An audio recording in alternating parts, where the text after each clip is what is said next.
यशोमती मैया के नंद लाला। कृष्ण कृष्ण हरे कृष्ण कृष्ण कृष्ण मुरली मनोहर कृष्ण गोपाला गोविंदा हे दामोदरा। भाग्य,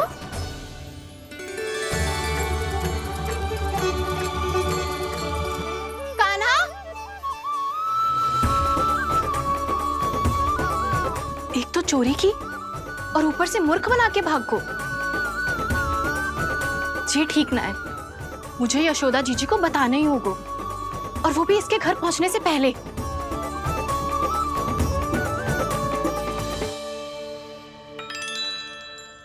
अरे पल्लू मत खींच, तनिक रुक जा, दे रही हूँ, पूजा तो करने दे।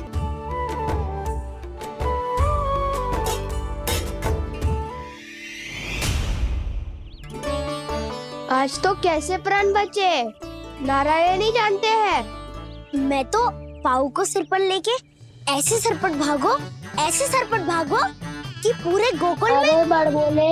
इस समय तो बड़ी बड़ी मत हाको, पर असली लाभ तो वानर महाराज ने उठाया है। पूरी की पूरी मटकी अकेले लेके निकल लिए। ये हमारी प्रतीक्षा कर रहा था ताकि हम माखन बांट सके। हमारे साथ ना दाऊ, उनके साथ।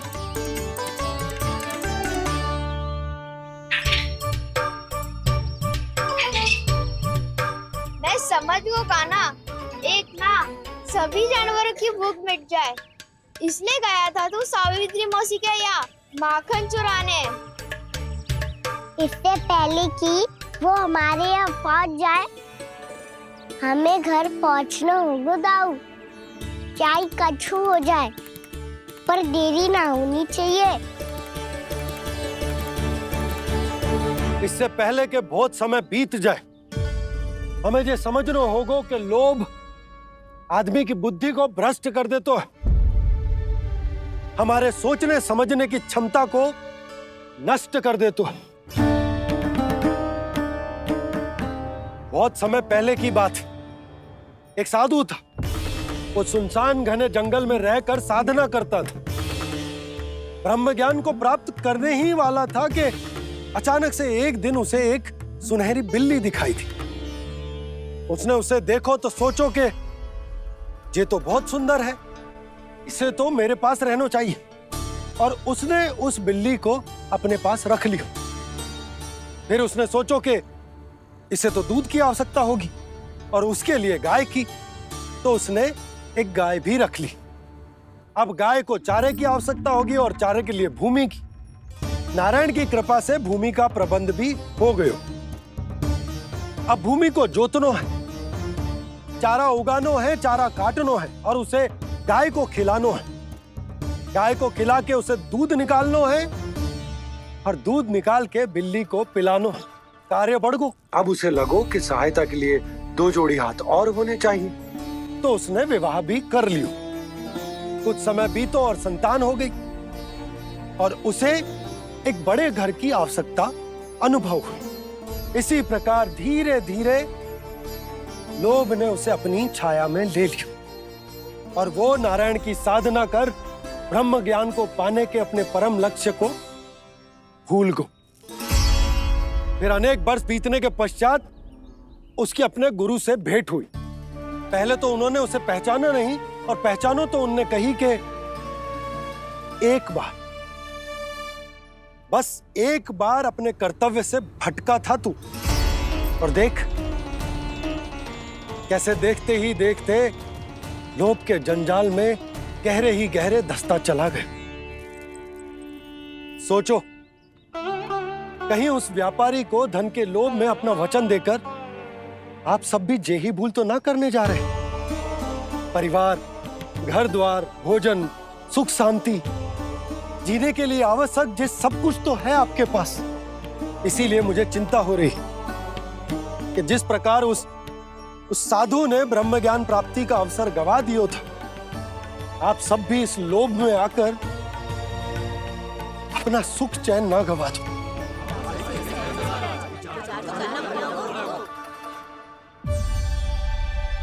लग तो है बात सबको समझ आ रही है।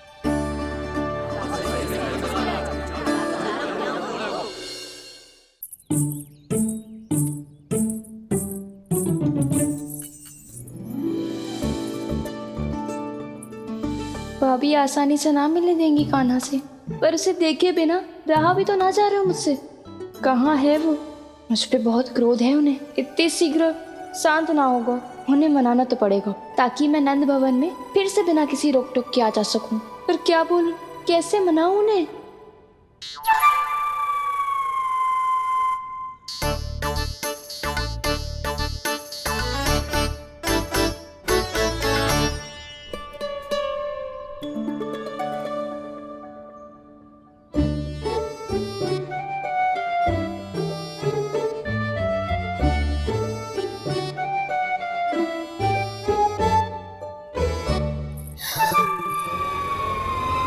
वाह, जिसने मेरे लल्ला पर चोरी का आरोप लगायो वो ही आज मेरे घर में चोरी चोरी प्रवेश कर रही है। नाना भाभी, ऐसी कोई बात ना है।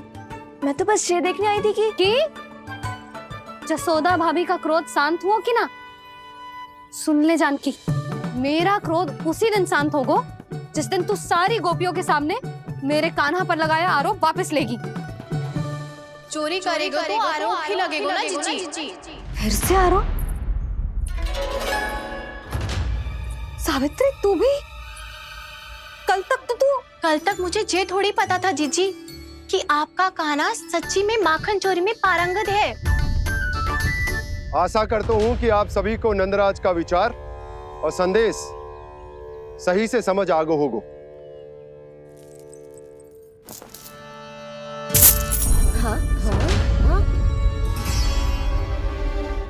सिक्कों की खनक बता रही है कि पोटली कितनी भारी है।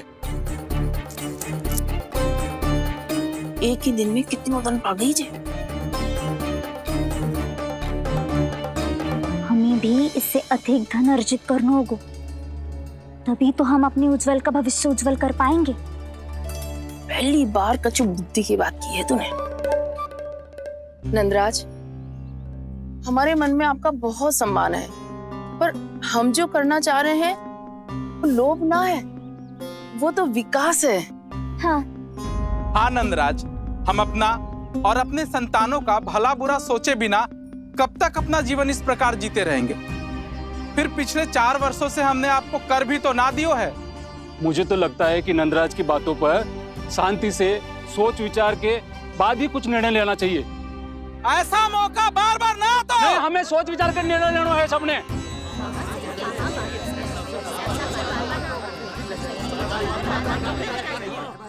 चोरी में पारंगत? हाँ जीजी, उसने टोली बनाई है और उसका नाम भी रखा है चौर्य विद्या प्रसारण टोली, और आपका कान्हा उसका अध्यक्ष है। अच्छा, तो कान्हा पूरी टोली लेकर आया था चोरी करने तेरे घर? और नहीं तो क्या। पर एक बात बताऊं जीजी, मेरे बलदर को देखकर किसी का साहस ना हुआ भीतर जाने का, पर आपका कान्हा इतना साहसी है कि बिना भयभीत हुए इतने भयंकर बैल के निकट चले गए। सच्ची? और तेरे रक्षक बैल ने कुछ ना किया उसे? है ना अचरज की बात। क्रोध के स्थान पर वो तो उसके सामने ऐसे झुको जैसे कि प्रणाम कर रहा है। और जीजी, आपका कान्हा साहसी ही ना, बहुत चतुर भी है। मैंने मटकियां बहुत ऊपर लटकाई थी, पर बताओ कि बिना चौकी के मटकी को नीचे उतारने का उपाय किसने ढूंढा? किसने? आपके चतुर कान्हा ने। उसने अपने सखाओं को पर्वत बनायो और एक पक्के सेनापति की तरह बिना भयभीत हुए उनके ऊपर चढ़ गयो और मटकियां उतारने लगो। और एक ही ना, तीनों की तीनों मटकियां उतार ली। तीनों? हाँ जीजी, और वो इतना दयालु है कि पहले एक मटकी का माखन सब में बांट दियो और फिर बची हुई 2 मटकियों में से एक मटकी अपने सखाओं को दे दी और फिर दूसरी मटकी एक भूखे वानर को दे दी। और फिर जब मैं उसके सामने जाके प्रश्न करने लगी तो उसने मुझे अपने तर्कों के जाल में उलझाया और बड़ी आसानी से सिद्ध कर दिया कि वो तो परोपकार कर रहा था। मैं तो देखती ही रह गई और शब्द तो ऐसे झड़ते हैं मुंह से जैसे कि फूल। रुक जा सावित्री, पहले तू ये निर्णय ले ले कि तू मेरे लल्ला का गुणगान करने आई है कि उसकी निंदा करने। निंदा करने ही आई हूँ जीजी। जानकी सत्य कह रही थी, आपका कान्हा माखन चोर ही है और बलराम के साथ भागा था। बलराम क्यों? वो तो साक्षात गरुड़ देव की पीठ पे बैठ के उड़ के आयो है, तभी तो तुझसे बहुत पहले आके यहाँ बैठ गओ ना। आ देख ले, आ जा। देखो कैसे बैठ के सब पहरा दे रहे हैं कि कोई पंछी अनाज ना चुगले, और तुम दोनों व्यर्थ में इन सब पर दोष लगा रही हो। कान्हा के निकट जाने का प्रयास भी मत ही करना। पहले मेरे लल्ला पर आरोप लगाती हो, फिर उससे मिलना भी चाहती हो।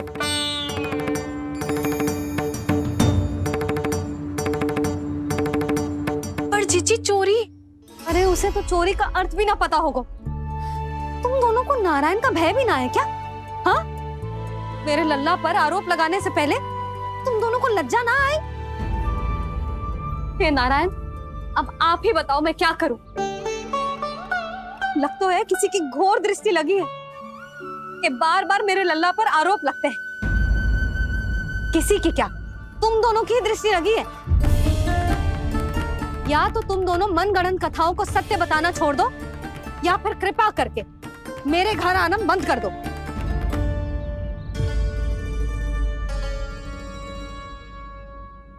अब दोनों मुंह क्या ताक रही हो? हाँ, जाओ यहां से। और तुम दोनों नंद जी की सभा में क्यों ना गई? हाँ,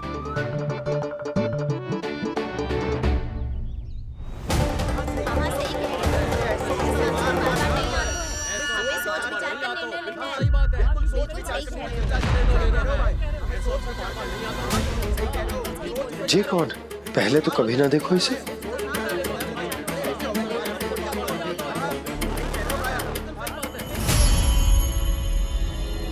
कहाँ को?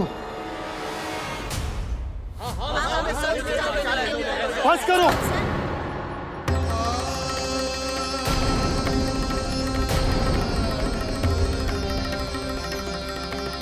मेरी आंखों के सामने मैं गोकुल में इस तरह फूट पड़ते ना देख सकता। राजा हूं मैं, परंतु आज तक मैंने कोई भी निर्णय आप सब पर ना थोपो और ना ही आज थोपूंगा। मुझे पता है आप सबके पास कल सूर्यास्त तक को समय, इसीलिए मेरी विनती है कि आप घर जाकर रात्रि को इस बात पर पुनः विचार अवश्य कीजिएगा। सोचिएगा कि कोई भी व्यापारी अविश्वसनीय रूप से सस्ता क्रय विक्रय क्यों करेगा, जब तक कि उसका कोई छुपा हुआ लाभ ना हो। हमें सोचना होगा कि कहीं हम उसके बिछाए जाल में फंस तो ना रहे।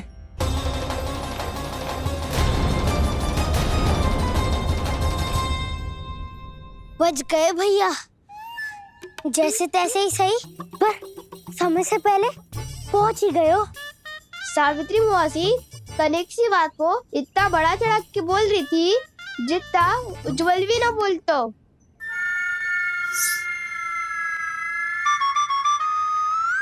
वैसे आनंद तो बहुत आयो, सच्ची। हाँ, बेहतर लगा तो माखन भी तो मिला और परोपकार भी होगा। बता कान्हा, और किसके घर जाना है अब? आज ही तो हमें शिक्षा मिली है, इतनी शीघ्र भूल गए तुम सब। लोग के चक्कर में पड़ोगे तो फंसोगे। लोग के चक्कर में पड़ोगे तो फंसोगे।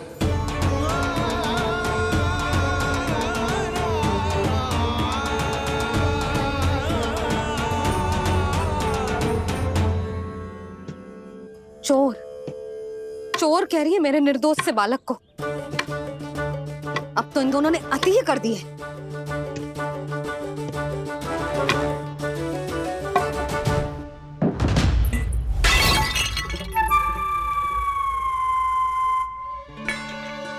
से भी अभी फूटना था।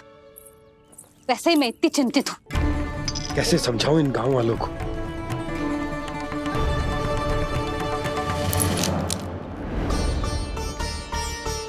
कोई समझने को तैयार ही ना है।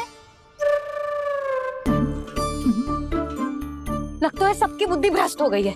सही कह रही हो यशोदा तुम। मुझे तो लगता है कि सोचना समझना ही छोड़ दिया सबने। अनेकों तर्क देके समझा दियो, सिद्ध कर दियो, पर इनकी मोटी बुद्धि में कछु आतो ही ना है। यशोदा तुम तो तर्क की कह रही हो, मैंने तो उदाहरण देकर समझाने को प्रयास किया, पर अपनी बुद्धि के आगे कछु ना समझ में आ रहा इन गांव वालों को। क्या सारे के सारे गांव वाले मेरे लल्ला पर आरोप लगा रहे हैं? जी क्या कह रही हो तुम? मैं तो गांव वालों की बात कर रहा हूँ जो नारायण के नाम पर वचन देकर उस अपरिचित व्यापारी को अपने दूध, दही, घी, माखन सब देने को तैयार है। लो कर लो बात। मैं गोपियों की बात कर रही हूँ जो लल्ला पर माखन चोरी का आरोप लगा रही हैं। और आज तो सावित्री ने भी लल्ला को माखन चोर कह के पुकारो है।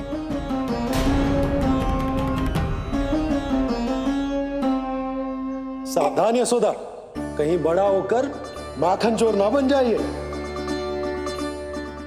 अच्छा, ये सब आप छोड़ो, स्त्रियों की बात है, मैं संभाल लूंगी। आप ये बताओ सभा में क्या हुआ? गोकुल में फूट पड़ गई यशोदा, लोभ की फूट।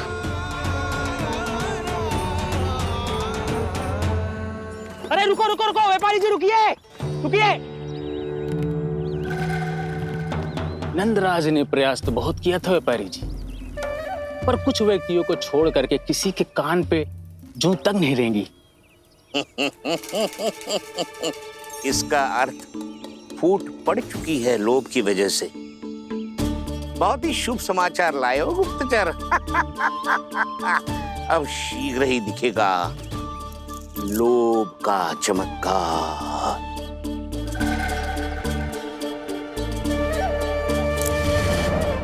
लोभ से बचने को जो पाठ हम कान्हा को पढ़ा रहे थे ना, आज वही पाठ मैं इन गांव वालों को समझाने में असमर्थ रहा। आप चिंता मत करो जी, धीरे धीरे सब ठीक हो जाएगा। तब तक बहुत देर हो जाएगी यशोदा। ये गोकुलवासी मेरे अपने, उन्हें अपनी आंखों के सामने मैं भूल करते ना देख सकता। वो सुलक्षणा, वो उस व्यापारी के प्रभाव में आ गए, और शंकरी मौसी और सुमति भी सुलक्षणा के मार्ग पर ही चल रही। कान खोल के सुन ले बहू, आज से घर में दूध पीनो बंद, दही खानो बंद, और माखन तो बिल्कुल न खानो। पर मैया, पर किंतु परंतु कुछ ना सुननो मुझे। सुलक्षणा की जैसे धनवान बननो है कि ना?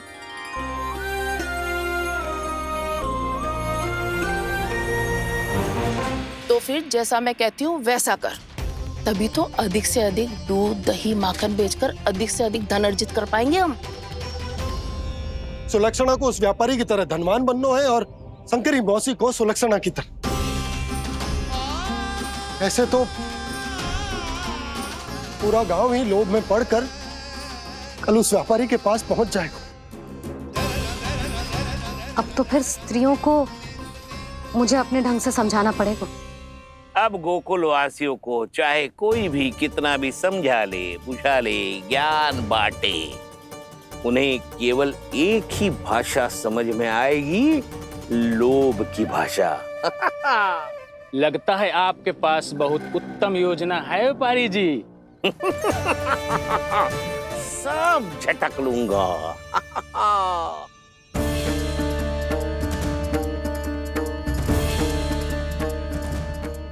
आपको क्या लगता है प्रभु, मैया के समझाने से गोपियाँ समझेंगी?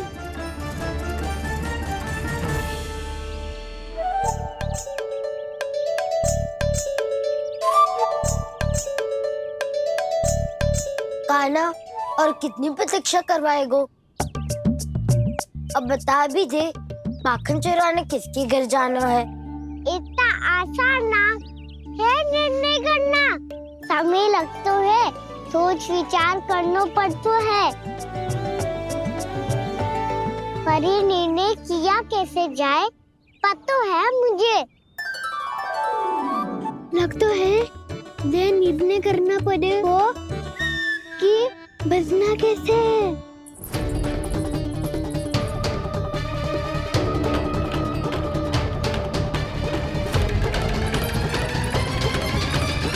सावित्री मौसी ने हमारे चौर्य विद्या प्रसारण के बारे में सबको बता दियो क्या?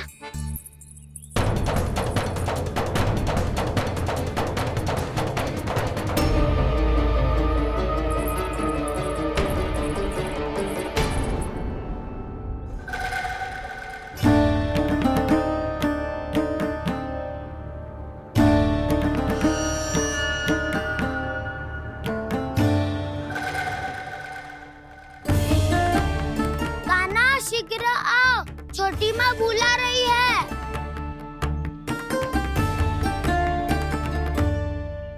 अब डांट भी पड़ेगी और कुटाई भी होगी। चौर्य विद्या प्रसारण कल ही आरंभ हुआ था और आज ही समाप्त हो जाएगा। सब इतने गंभीर क्यों है आज? गंभीर तो होंगे ही ना दाऊ, क्योंकि मैया आज अच्छा वाला पाठ पढ़ाने वाली है।